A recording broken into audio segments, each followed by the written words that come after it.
What's going on, Need to Know family? Before we get into this new episode, we want to first shout out our friends over at Underdog Fantasy, man. Yeah, them the homies over there. Listen, they have a deposit match of up to $100 using promo code NEED2KNOW. Ooh. Yes, indeed. And Ja Morant is back. He's back. I heard he had a really good game, didn't he? He did. 36 points? His very first game, he had 36. He's had a ton of points since that very first game.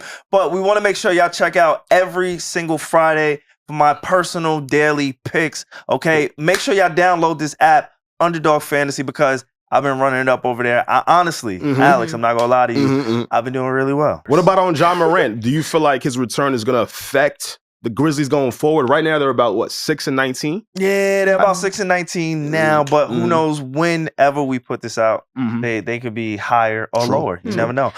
Guys, just check out SaVon's story or our story because he's going to be, giving you guys a few tips. And please, listen to me. Listen to SaVon. Whatever he does, just do it. Please. Copy, paste. Copy, paste. I'm pretty good at this thing. For real. Yeah. But I think Ja Morant, one thing I didn't like about Ja Morant was that he said he was keeping receipts for everyone. Man, no one had a problem with the way you played. Hey. We just didn't want to see you doing certain things.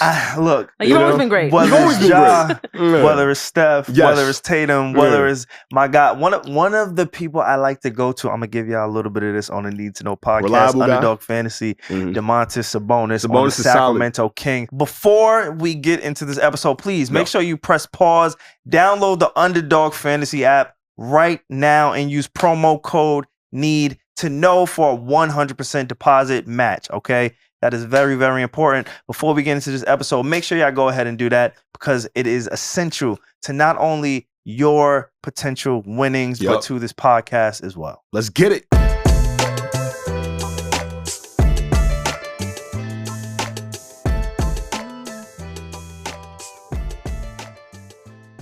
Yes, sir. Welcome back to We Have More Thoughts. Yeah. Featuring myself. I'm your boy A, and I'm with, Pierre. Pierre, your favorite producer, cameraman, all creative, all stuff. Absolutely. Yeah. Absolutely. And we wanted to thank you guys for being with us here today. Yes, sir. Yes, sir. I get excited for these episodes. Yeah.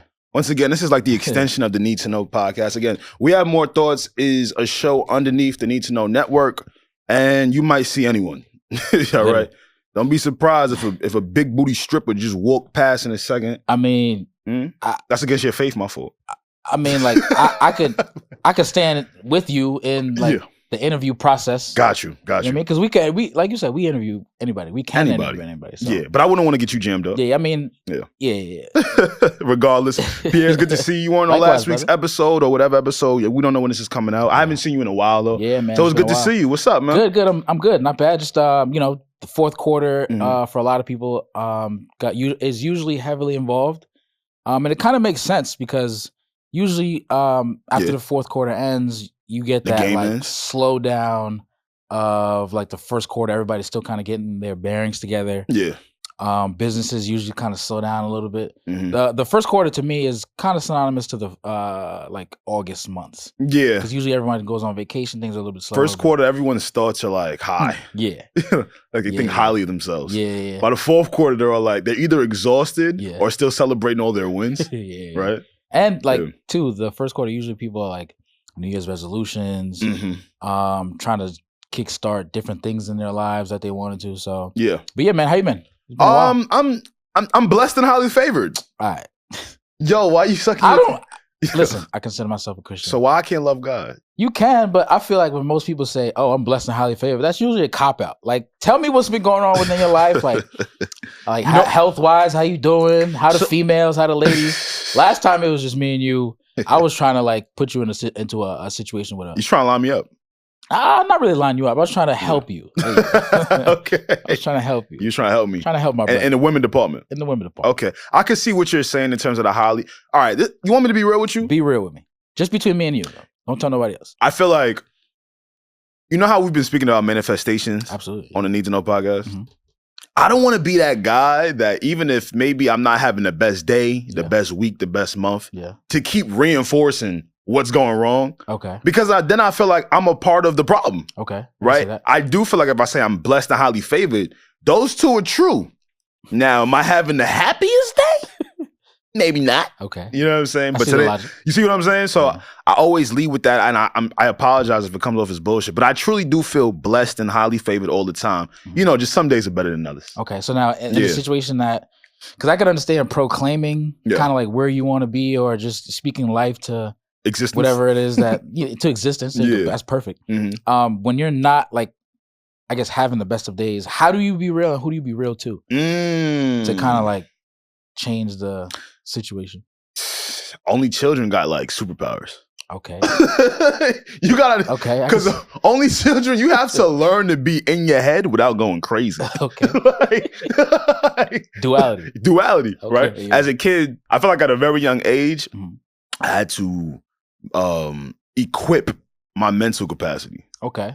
So to answer your question, I feel like I really do look in the mirror when I'm at home and just assess. I swear to you, I did this week. Yeah. I woke up, said a little prayer because I'm blessed and highly favored. Blessed and highly favored. Yes, indeed. And then after the prayer, bro, I stood up for a second, and I'm not gonna say I felt numb, but I'm learning this about myself without a therapist. Save some money, y'all. It's like not go to therapy. If you can self-police. If you can self-police. Yeah. I like how you said that, Pierre. I had a moment where like I was done with the prayer and I stood up for a second, and I was like, man, I don't know how I feel right now. But I don't think that was a good or a bad thing. So what I did in the moment was try to understand myself. Like, all right, yo, why don't you know how you're feeling right now? Why are you feeling so numb right now? What's going on today? And I was literally talking to myself, and I'm thinking to myself, like, yo, if somebody saw me right now, they would call the cops. Thank God I was at home. Put you in a straight jacket. What? Several. Every color. You know what I'm saying? So to answer your question, I do the assessment. And I think me being an only child really helped me with that. I talk to myself like no other. Okay. I be rapping to myself in the shower just to hear my flow. A major. Yeah, you feel me? Hello, producer tag. It's sick though. That's where you get your reps in. Yeah, that's where I get my reps in. Okay. That's why I practice my different flows, my Jadakiss flow, my Lloyd Banks flow. Okay. Yeah, just shit like that. So I'm not a rapper, but I just be practicing. You do that so you could be even more blessed and highly favored. Yes, come on. Now you starting to understand it. Okay. And it's funny that you're speaking about music, being highly favored. Shout out to Daddy Yankee. Yeah, shout out to Daddy. Have you heard what's occurred? Yeah, I love it, and I could definitely relate to him in that specific way in terms of being a born again Christian. Those of you that don't know what we're speaking about yet, Daddy Yankee recently announced that he will be stepping away from reggaeton music and he is devoting his life to Christ. Yeah, continue, Pierre. Yeah. So usually whenever people kind of have that quintessential coming to Jesus moment. Usually they're at rock bottom or not really the happiest with their current situation or where they are. So, when I first heard him on stage kind of professing and telling everybody, look, like this is kind of the direction that I'm going in now with my life. In the back of my mind, my wheels were turning like, okay, I wonder what happened. Obviously, to come to that realization is a great thing. I feel, and I had similar experience. I was in high school, senior year. Yeah, I always tell people it was the best time, but also the worst time, because like I'm about to go to college, about to wild out. You know what I mean? Next step of your life, all that stuff, all the stuff that Alex do on a regular. I was about to start doing. Nah, let me stop. Let me not put that on a jacket. This is a good jacket, though. it's cool. It's calm. Thanks. Appreciate it. But yeah, I'm excited to see kind of like, what evolution he goes into next, or this next chapter of his life. Yeah. But yeah, that's kind of what I thought of it just at the onset. Yeah, and reggaeton is a genre. It's pretty raunchy, right? Yeah. Pretty sexy. Yeah. And what I was thinking about as I heard him announce this was, sometimes you really have to take yourself completely out of a scenario, a situation to truly change. Yeah. Right? It's just, and I know so many people feel split in their everyday lives with it, right? Like, because it's like, you have what you enjoy, but damn, are the parties making me a different way? Are the people I'm hanging with not making me want to, do the things I actually want to do? Yeah. It's peer pressure getting to me. Yeah. When you're able to just completely dip out of the space, you're like, all right, cool. Let me really find who I am, what I want to be a part of. Because when you're in the space, people gonna look at you like, yo, dog, this is what we do here. Yeah. Why change? Like, yeah, why change? Like, it's been good. why would we switch up now? Yeah. You understand what I'm saying? So, I don't know. It's crazy. I like change. I like differentiation. Getting uncomfortable. You like getting uncomfortable? I love getting uncomfortable. I had to grow into liking uncomfortability. Mm-hmm. Oh, so you weren't really a fan of it before? I was not. Why is that, do you think? I guess maybe for so many years as a kid, I got things my way. Okay. So you was spoiled. I wouldn't say from my mother. Okay. Now this is interesting. You feel what I'm saying? This is a deep dive on A. But yeah, I feel like when I was coming up, I got a lot of things my way. Even if I didn't have my father in my life, I just still felt like God was protecting me. Yeah. It wasn't, I was getting the things I wanted. Maybe it'd be materialistic or things of that nature. Yeah. As you get older though, you start realizing like, nah, man, you have to be a different version of yourself. Yeah. So maybe that was like my wake up call. Okay. Just understanding the difference between like, all right, cool. I was getting that for a certain amount of years. Yeah. To go to the next level, you can't still be on that. Yeah. Can't be on that side of that. I will say one of the reasons why I like hanging out with you is because I know for a fact that God got his hands on you. He do. Because if he didn't, boy, we wouldn't be here. It'd be over. It'd be over. You know what I'm saying? Yeah, we're talking about being uncomfortable though. Yeah. Yeah. The reason why I love being uncomfortable for me is because I love getting things out of the mud. And I feel like there's so much strength you could pull from that. And like it just makes you a little bit more aware of your own situation, kind of like the world around you, and kind of how to fuse the two together for ultimately what you want out of the situation or what you want out of life. So I'm not an only child. I have 4 sisters. I'm the only boy though. Damn. So it was tight when you came, huh? I mean, listen, I didn't choose to be here. God was just like, yo, you win the race, made it to the egg, and I'm here, you know? Do you think there's any stock into, they say this all the time, right? Like daughters take care of their fathers, sons take care of their mothers. Yeah. And the dynamic within your family, right? You feel like that's like sisters really step up for your pops? Or? To an extent, I think familially it's different based off of like upbringing. Like for me, I feel like I take care of my parents a little bit more than my siblings. Got you. And I might be the favorite. I ain't gonna just let you get away with that. Out of nature of me being the only boy. Wait, no. I kid you not. Did any one of your parents at either point of your life look to you and say, Pierre, yo, let me hear the Haitian accent. Yo, Junior, right? They didn't say that. They didn't say that, right? Usually in Caribbean households, culturally, we're different. Like, I'll give you an example. I agree with that. I was just getting over a cold, right? Called my mom, like, hey, mom, like, I'm not feeling well. Obviously, my wife was taking care of me. Obviously, must be nice. My parents drove from my hometown to where I'm at now. They brought mad, like teas, really, soups and all that. I felt like an extra king. Like, wait, might have taken like a day or two off of the. So you're the spoiled one. You got a wife, and your parents is still bringing you. I'm soup. Telling you, bro. Yo, can I live your life? Hey, like, you know what I mean? We here. That's why we hang out. But how I know or get the sense that I'm kind of one of the not kind of, but the favorite is because of my parents' actions. And obviously, I don't like to rest in that. Because it's uncomfortable for me. For sure. To a certain extent. But like I was saying, I like putting my hands to the plow. I like self-realization with certain things. I like being around people. People fuel me. Yeah. So if I'm getting fuel from, being around people and within myself, you know what I mean? That's a great situation to be in. I think I can equate that to you loving the gym. Okay. I look at uncomfortability as the gym. Right? That boy's good. That boy good. Come on, we've been doing this for a while now. Okay. Right, the gym is a place where if you put in a proper amount of time, you could change yourself. Yeah. Right? You can get strong, you can get better, you can get faster, whatever you're looking to do. But the route to get all of that, it's tough. It might hurt a little bit. Yeah. You know what I'm saying? All them weights on your chest might be uncomfortable.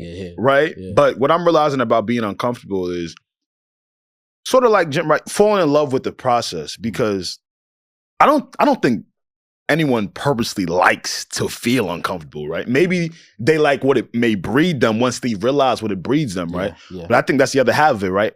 understanding that the uncomfortability is gonna breed you something. Yeah. I'm not gonna lie, I ain't gonna out them, but I got some comfortable people in my life. Okay. And I don't know, I just feel like it's easier for those individuals, right, to continue to do what they're doing because it feels safe.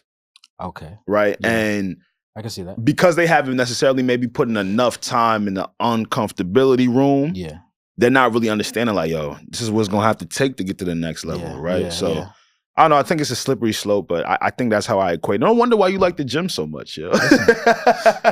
Because, yo, I really believe kind of similar to that. Yeah.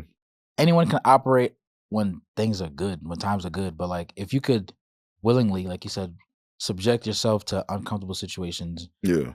Whether it's in the gym, at work, like if you're like perfect example, if you're an introvert and you don't really see your life going really the places that you would want to, you got to get uncomfortable being an extrovert. Put yourself in situations where you're gonna be forced to talk to people. Exactly. You know what like I mean? If you were an introvert, go shake that booty in the club. So you could see what it would be like when all the eyes are on you. All the eyes are on you. Know you. What I'm saying? How else would you know if you don't throw your booty in the circle? And then find yourself an Alex. Just find yourself, okay? See, Alex is a tastemaker. So if you want to know if like your booty shake is up to par, go see my mans. Yeah, DM Pierre through me. Yeah. That's my booking service. I'm his manager. If you good, I'll clear it and you'll see him. But if not, my fault. Yeah, absolutely your fault. Speaking of my fault though, I think that's what Keith Lee did when he decided to visit New York and try a chops. What was that? A salmon chopped cheese. If you're living under a rock, Keith Lee is he's a social media food critic. Yeah, and he does a food tour, meaning he goes from different states from around the country. And what I like about him, though, is that he primarily tries to focus on smaller businesses, mom and pop shops. Yeah. You know, a lot of people, restaurants are probably not accumulating the legwork that they would like to see. Right. And he's so blessed enough to have the power to influence other people on social media to go to these restaurants and go try the food. Yeah. Unfortunately, they led him astray. Yeah, they let him real astray. It's so bad out here. Salmon from a deli is crazy. You know what they said after that shit? What they say? You know what they say online? They said New Yorkers only eat pizza and sandwiches. Bruh. See? Look what they got him doing, bro. And then look at the result of what... Like, it's not his fault. He put it out there. You know what he said? I was watching his Breakfast Club interview. Yeah. He said he only goes to the establishments that people have recommended. If it's not the owner, people have recommended him to go to like... At least 30 times, right? Yeah. At least 30 times. Yeah. So the fact that they're like, you know how sometimes you'll be like living life, and then you'll be awakened to the fact that there are people out there that actually like this stuff. So you mean to tell me a plethora of people told you to try the salmon chopped come cheese? to New York and get a salmon chopped cheese? First things first, yo. Don't get salmon from the deli. Nah, I do not get salmon from the corner store. All right, I would rather you go to a restaurant for that. Or the supermarket. But again, I'm not even blaming Keith Lee because again, he not from out here. Yeah. Somebody mentioned it to him. He's like, you know what? That sounds pretty cool. Yeah. Let me come check it out. And he said it was he said it was all right. People didn't like that. Nah. Because you know, the chopped cheese out here is a staple in New York. Yeah. And people were trying to pull his food critic card because of that. I wanted to talk to you about that. I'm so glad you brought that up. Yeah.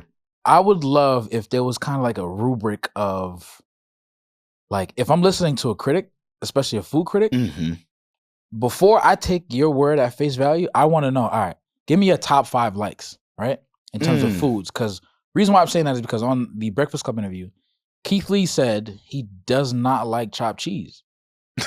Wait, why are you mad, New Yorker? Like, if you don't like the chopped cheese, why are you like kind of like your critique, I could tell. Or I could at least think that there's a little bit of disdain in there. I think he's a Vegas native. Yeah, he lives in Vegas. Yeah. From Detroit. Lives from in Detroit, Vegas. lives in yes. But I would really love if, like, before I trust you, let me see what I like that you like that would enable me to trust your word even more. Okay, so I think he spoke a little bit about that on Breakfast Club. Mm-hmm. For those of you that don't know, he used to be an MMA fighter. Yep. And he actually fought professionally. Yeah. And, you know, fighters a lot, right? Like in high school, I remember I had friends that used to wrestle. Mm-hmm. and cutting weight, gaining weight, that was a big thing. Oh yeah. So Tough. Their lives are basically centered around food. Yeah. Because it controls how they fight in their matches, etc. Mm-hmm. So I think he wanted people to also understand that he knows food because he's always had to eat it. Yeah. Back to being the food critic thing that you were mentioning. Mm-hmm. You're right. I would like for the critic to just give me a rundown of the source. But you know what though? I don't know if I really want to give it to the critic because everything is so subjective, right? Yeah. It's not like you could go to a school and get a food critic license. Yo, you know what I'm saying? I feel like you right here with me, bro. You my guy. I was thinking the same thing. I'm like, I've never seen a food critic syllabus. Yes. I've never seen like a food critic like why they so a major for it. Like yeah, it's subjective. It's subjective. And, absolutely. And even like the road to becoming a food critic, like if you look at the traditional food critic or the role or responsibility of a traditional food critic, they're anonymous. Yeah, for the most part. Actually, the food critic's kryptonite is not having any anonymity. But you know, that's a fact. If we're looking at it in the traditional through the traditional lens, yes, through the Gordon Ramsay lens, traditionally, food critics, they have to be really well. They have to write really well. Yes, you're right. You know what I mean? I'll say this: the only not to say that Keith doesn't. It's just I'm just trying to draw a distinction between between the two, traditionally and kind of what we have now. Personally, I think the only thing I would like from anyone critiquing food, because everything is content these days as well. Like we could go to fucking Taco Bell right now, and that's fucking content. Toxic hell. Yeah, yeah, that's funny. The only thing that I want from the food critic that I feel like must be, it's a must. Talk to me. You can't like everything. Oh yeah. I like that. If I go to your food page and you're trying all this food, you're critiquing all this food, and you don't ever have anything bad to say about everything you try, it looks like payola. Yeah. Right? It looks like you're just getting paid to promote the restaurant. Yeah. You gotta tell me something you hate. Yeah. Everything can't be a 10, nigga. Yeah. All right? Everything can't be a 9. And what Alex is saying is, it like, because Keith, we both watched the same interview. Keith mentioned that he doesn't get paid, but what Alex is saying is, on set, if you're giving all raving reviews, it looks like that's what it may look like. Even if you're not doing that. Yeah. That's what it just looks like. But it's like, yo, dog, ain't no way all this food. Nah. You got 200 food videos on your Instagram and TikTok page, and you telling me all this shit here, huh? It can't be that good. Come on. None of them restaurants slipped. None of them had a bad day. Yeah. I'm not buying that. And I think Keith is Keith, I don't know him personally, but I take it that Keith is such a good guy that he might not want to put it out there that, hey, this restaurant is trash. This is all right. Scale of 1 to 10, I give this a 3. He mentioned that he kind of travels around now with his family, on tour with his family, because people were starting to realize that he was who he is when he got to the establishments, and then they were giving him preferential treatment. Right. Like his whole role was to approximate what it's like to be the regular person going into a restaurant. Right. Because if you watch TikTok or Instagram, you're gonna know who Keith Lee is, right? And then you're gonna be like, oh, nah, we gotta give you astounding service, things we never do here before. Yeah. So I'm glad that he does that. Yeah. You spoke about him being a good guy, and it's funny that we've been talking about God today. Mm-hmm. He mentioned something in his breakfast interview that stood out to me. Talk to me. He talked about how, he doesn't really roll out or market himself. Yeah. And that he went to the Breakfast Club because it was something he always wanted to do. He wanted to kind of just check it off his bucket list. Yeah. I guess what he mentioned in that interview was, he said that he's doing what he's called to do. And I paused it. And as a creator in the content space, I think people look at you a little bit weird if you're not doing what everyone else is doing. Yep. And I paused and I thought about myself in there. And I feel like a lot of the times I am pitched opportunities or things that other people would want to see me doing. Yeah. But I don't think that they understand that that's not what I want to do because I'm in this space. That makes sense now. Right. Because I done pitched you a lot of ideas. No, listen, I done pitched you a lot of ideas. No, not you. It makes sense now. Okay. No, it don't. The truth is coming out. No, it ain't the truth. It's the lie. Talking. It's the lie, bitch. Get out of here. Okay. But, we gonna fight. Right? We gonna work out the next year. Don't worry. We gonna tell me too. Facts. But, when he mentioned I'm being called to what I want to do. Yep. that stood out to me as a creator. And it made me actually support him a little bit more. Yeah.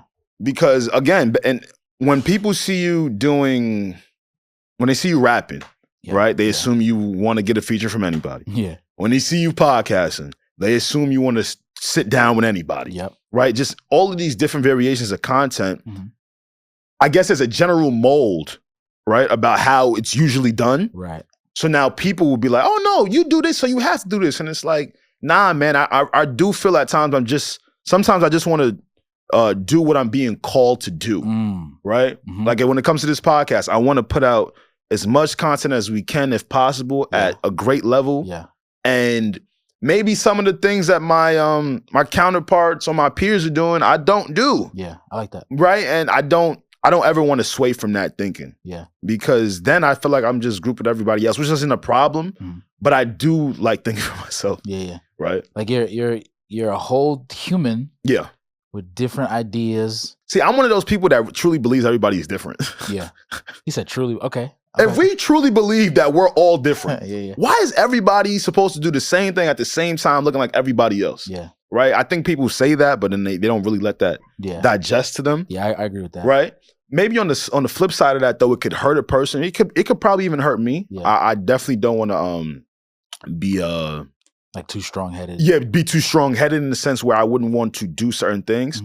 It kind of leads me to another thing I wanted to speak about. Druski. Okay. Druski in this space, an IG comedian space, right? I don't think we've ever seen anyone take what they've done on social media and equate it to dollars. Yeah. The way that Druski has. Yeah. If I'm wrong, I'm cool with that. But just when we came up with the Vines and all of these new content creators, right? Yeah. Personally, being from New York, Shiggy. Yeah. Shiggy was a sensation. Yeah. Right? Like, again, a lot of people might know Shiggy off for the Kiki, Do You Love Me, and him dancing. But he's been in the IG comedian space for a while. Yeah. Right? And another one to name, like a Fat Boy SSC. Yeah. These are just people, right? These are people that we've seen in the space for a while. And the reason why I'm bringing them up is Druski figured out how to be himself, right? While still going to the next place. Yeah. Right? Like he transcended. And that's hard for most IG comedians, right? Because for the most part, your fan base wants to see the same type of vids from you. Yeah. Right? Yeah. With Shiggy, it was like, all right, let's see you keep dancing. It's like, yo, dog, after a while, man, like I can dance. I'm danced out. But I'm a little danced out, and I'm sure there's other ways that I can be entertaining. Yeah. I guess something I wanted to ask you is, what do you think was the biggest difference with Druski? If you had to put it's a loaded question, I know. Yeah. So if you just look at it from what your eyes are telling you, Druski hangs around more of the influential people, like the Drakes, the Odells. One would say Shiggy got around Drake, right? Yeah, but it's one thing to be around something, but it's a whole other thing to be around it and then let it impact you or you impact it, right? So I always, just a quick little tangent, I always say to myself, if I get to anywhere of influence or around people of influence, I don't want to just be a person in the room. I want to impact and affect the room. You know what I mean? Yeah. So on set, from what my eyes are telling me, it seems as if Druski might have gotten in those areas and then really made himself a pillar or likable to those that were around him in the area. Not to say Shiggy, for example, didn't, but one has sustained more than the other. For sure. My Druski experience, so I've been fortunate and blessed enough to shoot 2 Super Bowls. I said 2 Super Bowls. I'm talking.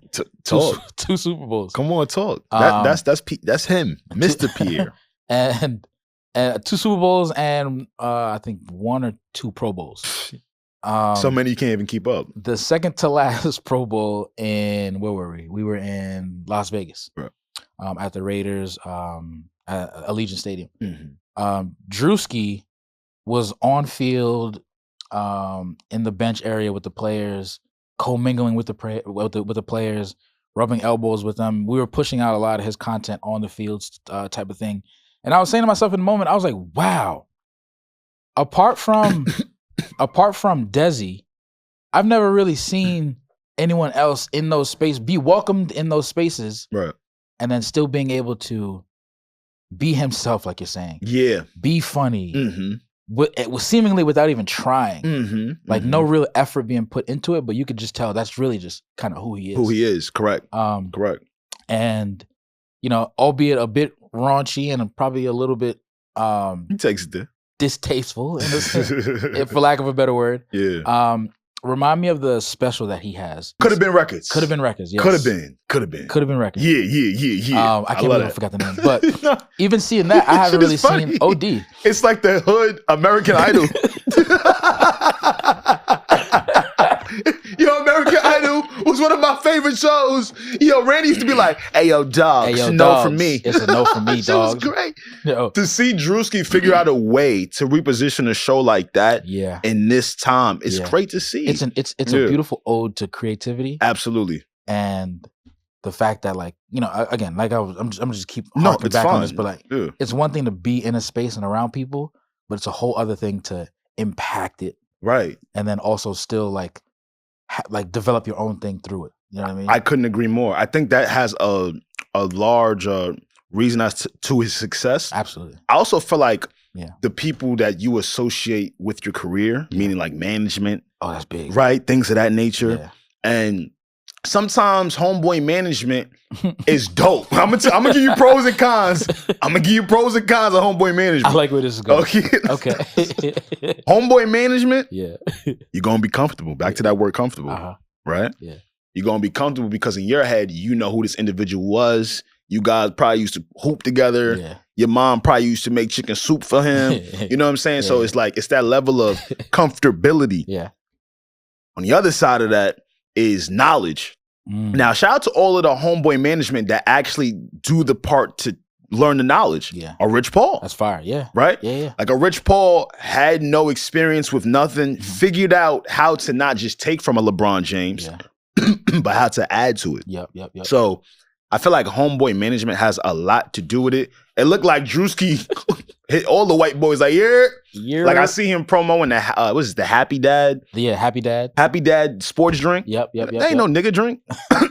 Yo, that's a wild take. You feel what I'm saying? Yeah. But he's able to. And then even with the diversity of his skits, I've seen Druski do farm skits. Yeah. I've seen him do college football skits. Yeah. Right? Like he kind of hits every area. Yeah. Now I'm bigging him up, and to say all of that, to say, remember how I was saying as a podcaster, there are still rooms of improvement where me being the way I am, like a Keith Lee, could still hinder and hurt me. Yeah. For Druski, like the Kevin Harts of the world, are surprised as to why he's not doing stand-up yet. Yeah. Right? Yeah. And I wanted to ask you right? I wanted to ask you, I know full circle moments, right? Like we at a church. I'm thinking of so much right now, just based off of that. Got you. Yeah. I feel fucking coughing. Just while you get in that situation fucking hate this shit. I'm coughing like I'm wilding right now. The mucus winning. Pause. That shit winning right. Hey, yo. Pause. Hey, yo. While you getting that together. Yeah, yeah. So I'm so glad you brought that up because, kind of just quick little tidbit back to like the whole, not church, but the whole God thing. Yeah. I model my life based off of it's in the Old Testament. Sorry. Yeah. So God told Moses, hey, take the Israelites from Pharaoh. And I just read that actually. Do you follow me? Like I'm gonna show you where to go, right? God was so ill. He was like, yo, Moses, if they don't believe you over there, that it's the Lord telling you what it is. Facts. Yo, just take they staffs and then it's gonna turn into snakes. Bow. Bow. God is viral. Not OD. God been viral. That's the original virality. I'm trying to tell you. Keep going. I'm sorry, Pierre. Yeah. But God told Moses, he was like, look, I'm gonna lead you out, and the only way you're gonna know where to go is I'm gonna have a cloud over you. So boom, watch this. God was like, yo, wherever the cloud goes, that's where I want you to follow. When the cloud rests, that's where I want you to rest with my people. Right. And I'm out of my life based off of that footnote and that illustration. Because a lot of times you don't really know where like you're gonna lead or where you're gonna wind up. So The other thing that's true is, for everyone that was born, I feel like if you're tapped in as much, God obligated himself to you, to us. Yeah. So although I could like create situations for myself, I feel like the best opportunity, the best situations that I could ever be in is the situations that God wants me in. Got you. So maybe a Druski feels like he's working through his purpose with God, right? Absolutely. And again, it might look different than everybody else's. Yeah.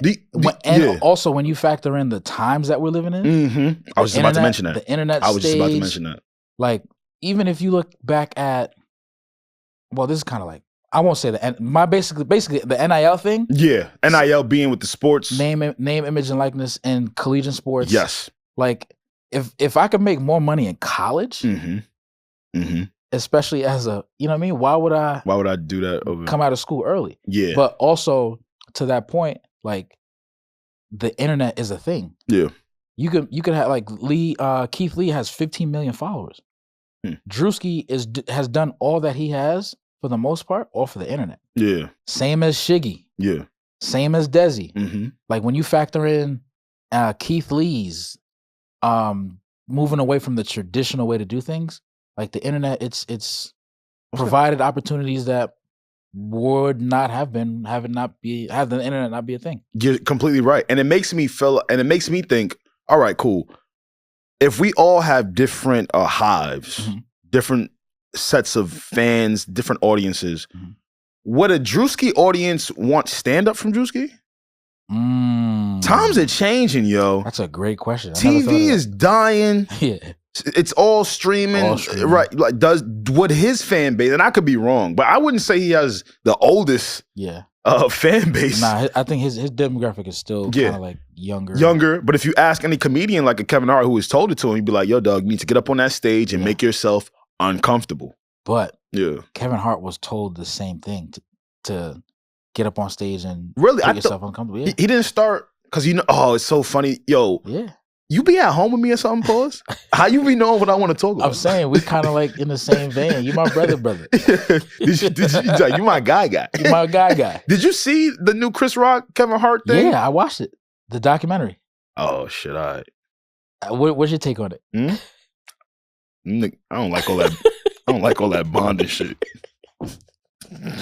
Okay, so you don't like people coming together for the greater good. All right. You cynical. I'm the problem. Okay. No, I'm gonna tell you why I'm the problem. God's working on me. Okay. It's me. He's not finished yet. He's not finished yet. Yeah. But I'm the problem. Okay. I'm sick. Let me walk you inside my brain. Okay. Uncharted territory. It is. Yeah. When I see comedians get too serious, for longer than 5 minutes, I get turned off. Like individually or individually or all together? All of it. Okay. Like you got about 5 minutes to be serious, and then after that 5-minute threshold, throw a joke in there. Yeah. Okay. I don't want to see my comedians overly serious. And in this Netflix documentary, which is it's shot beautifully. Yeah. Basically, if you guys don't know, Kevin Hart, Chris Rock, they went out on the tour this past summer and they documented their process with Netflix. So you're getting to see how a lot of how they grew up and the things that made them sad. And I'm like, damn, where the fuck is the jokes at, son? Like, But again, it's called Headliners Only. It's called Headliners Only. Thank you, Pierre. It's on Netflix. Yeah. So again, Pierre, you're right. I'm the problem, but all that bonding shit, I turned that shit off. Nah, I turned that shit off. I see where you're coming from. I see where you're coming from. Y'all are comedians. I want to laugh when I see y'all. Yeah. When I was watching it, to me, it was like a double dutch of different time periods. Yeah. Not random people, but like people coming into from their lives. The scene that I'm just like, wait, what does this have to? What does this got to do with y'all? And then like it was like they were paying. It was like Kevin Hart was paying respects to the greats. Like Patrice O'Neal. Obviously Chris Rock. Yeah. And then it was not shot, but the format of it kind of threw me off a little bit. Yeah, for sure. Chris Rock spoke the about fact that it was serious. And the fact that it was serious, right? Yeah. Like, if you didn't know, Eddie Murphy in that Netflix special, Pierre, says that he's from Roosevelt, Long Island. Here we go. That is where I did hear that. That is where I did hear that. That is where I am from. Those of you who don't know what we're talking about, me and Pierre have been having a battle of who got the most lit people from their town. And he's getting smoked. Big New Row. Yeah, it's like... It's still, I'm closer to New York than Yo, you remember when Kobe had 81 and the rest of his team had like 2? That's what the gap is between me and Pierre. Here we go. When it comes to that topic. Just wanted to highlight My to you. My town's still more lit than you. Okay, yeah. Just wanted to highlight to you that the great Eddie Murphy gave Chris Rock an opportunity. Again, Eddie Murphy's from Roosevelt, Long Island, like myself. Okay. Anyway, I say all that to say, maybe, you know what, Pierre? Maybe we should wait a little bit because it's coming out episodically. Yeah. So maybe we'll get some more jokes or shit like that. It's funny because the funniest thing I heard in the documentary was a playback during the documentary. These niggas supposed to be comedians. Like it wasn't even like it wasn't even in the. It was more like a timepiece. Yeah, it felt like a timepiece. Yeah. If you're a comedian, do the documentary funny, nigga. Yeah. Figure out a way to make me laugh. Yeah. I almost cried on that first episode. And low key, oh my God, in chronological order. Yeah. So it's not like a bunch of like all callbacks and kind of all over the place type thing. Because if that's supposed to be a standalone trailer, I probably wouldn't go. If not, go see it. I'd watch a little bit here and there just to kind of like bring myself up to speed with what they were talking about. I was seeing freaking small talk from the two of them. I'm like, ugh, get this shit out of here. But I was inspired at one point. Okay, no, that's okay. What inspired you? From a cinematographic point of view, when they were sitting down, when Chris Rock and Kevin Hart were sitting down at the table having lunch or dinner. I remember how that was shot. That was dope. The videographer and you popped up. Yeah. That's what's Speaking of that, yes. Yo, Insecure is shot really well, bro. Issa Rae's Insecure. Insecure. You are like 15 years late, bro. I'm sitting there watching it with wifey. I'm like, I'm not really trying to watch this. I'm like, oh shoot, it's actually kind of. But yeah, if you haven't already check out the documentary. It's on Netflix, and let us know what you guys think about it. Please let us know what you think about it. I wanted to talk about this, and then we can get out of here. Mm-hmm. Pierre, you're a married man. Yes, sir. So for that, I look up to you. Okay. Real talk, I salute it.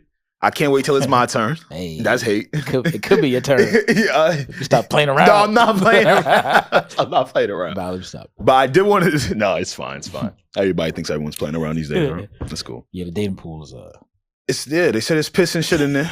We've spoken about it. Okay. Yeah. I wanted to know, and again, in this episode, I mentioned how I was only child. Mm-hmm.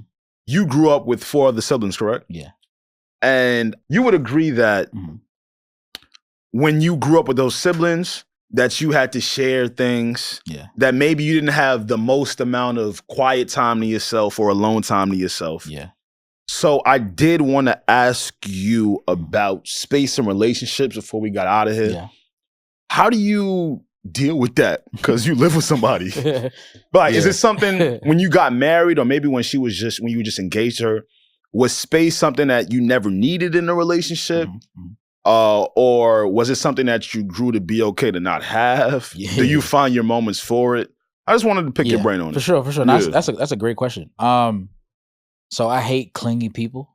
Hated clingy people. Oh shit! So I could get married while hating clingy people? I bet. Keep going. It's lit. My wife isn't clingy. Matter of fact, before we got married, dating wise, she wasn't really clingy. Okay. And I've dated clingy. She was cool. She was cool, real cool. All right. And I've dated clingy in the past. So I knew what I didn't like. Already. To a certain extent. Got you. So maybe the type of person you're dealing with. Yeah. Right, and I always the most fire situation for me, ideally, is if me and wifey are out in a party somewhere. Mind you, before I just finished telling you, I love mingling. People excite me. I'm an extrovert. Yes. Sometimes an extreme extrovert, but nonetheless extroverted. We need to take a little hot ass in the house. Just be out bouncing around. The most ideal situation for me is me and my wife being in an environment where people are talking. Yeah. networking and stuff like that. And then like I could be on the complete opposite side of the room with her, just doing my thing. And it's okay. And then that's okay. No problem with nobody. Got you. No problem with her. And it could be me talking to a female or a male. Yeah. And there's no issue. All platonic, right? All across the board. Yeah. And then coming back together at the end of the night, like, yo, like I was talking to this person, that person. Yeah. But most people, not most people, some people I know can't really thrive in a situation like that. True. Like they always gotta be at the hip, locked in step. They don't feel comfortable without their partner next to them in the space, etc. So like that, that I don't really, I don't understand it in a sense. Yeah. But again, similar to what we talked about Keith Lee, that's just my perception. That's okay. And I really wanted to ask your perception because sometimes as the only child I grew up that way. It be times, dog, where I don't got beef for nobody. Yeah. I just want to be by myself. Yeah. But see, you can't do that all the time in certain relationships. Nah, but certain people might take that as a slight, right? Oh yeah, for sure. Yeah. Especially if you don't like explain it. But I feel like your girl will know that about you and she won't take it as a slight. Sometimes they be knowing they don't give a fuck. Nah, be like, where that dick at, nigga? Yeah. All right. Well, this has been. Wait. Yo, we out of here, Pierre. Just don't question it. Say that a little bit louder. What they be saying? Don't question it. This has been We Have More Thoughts. Thank y'all. Don't forget to like, subscribe, comment. Pierre, anything else? Yeah. I just want to put a PSA out there to all the ladies, fine ladies, different flavor ladies. There you go. Listen. There you go. If you single, you need a good man. There you go. I got a guy for you. He got a guy, and it don't start with A. This has been the Need to Know podcast. We get at y'all later, man. Peace. Salute. Salute.